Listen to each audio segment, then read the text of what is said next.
ayiphumi imali sizoyenzani lencane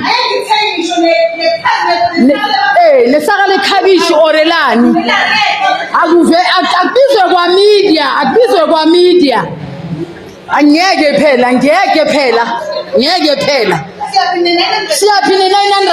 siyaphine 900 angisho sivumeleni ukuthi siyongcwaba basivume bathi kuyongcwatshwa and then what how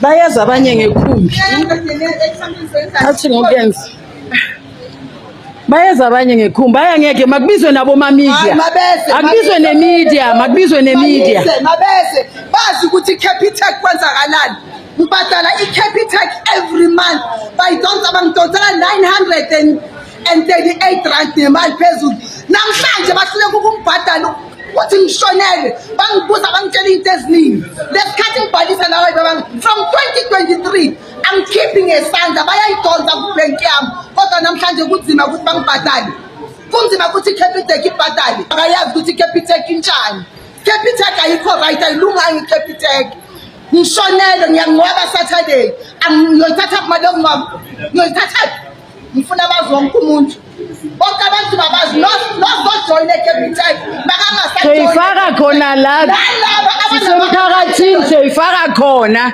yazikhetha sekini ngoba abakhetha yona eCapitec bazomfuna. Hello good people, welcome back to this channel. If you are new here, please make sure you do the right thing. You press that subscribe button and hit the notification bell. Yo good people, iCapitec iqalile ke futhi. Yabona nje makuyiCapitec ayikhathala ukuphuma kuyikandali. Ihlezi nje iCapitec this, Capitec that. Tell me why iCapitec engafuna ukubhadala abantu mabashonelwe mabaclaima. Why?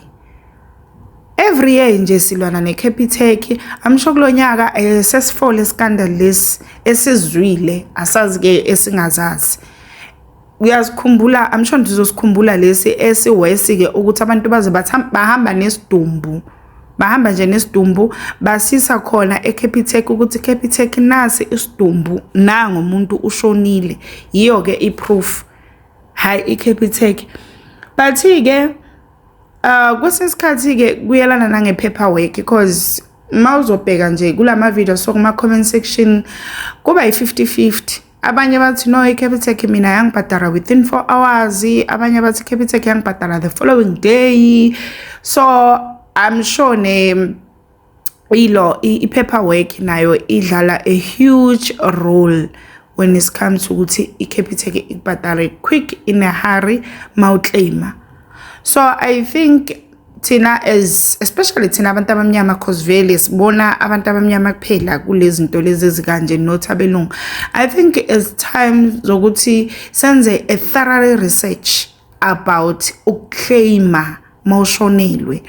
And especially ngawona amabhenki esiwasebenzisayo thina abantu abamnyama iCapitec kakhulu ukuthi nje senze research sithole kabanzi ukuthi kwenzakalani yini abayifunayo yisiphi nje steps sokuqala kumele usithathe and umuntu mawumkhava kumele ucheck this and that because siyazi ukuthi sometimes uthola ukuthi ni joinile ama-funeral cover as a family only to find out ukuthi lawo ama-funeral cover lawa are under one umbrella.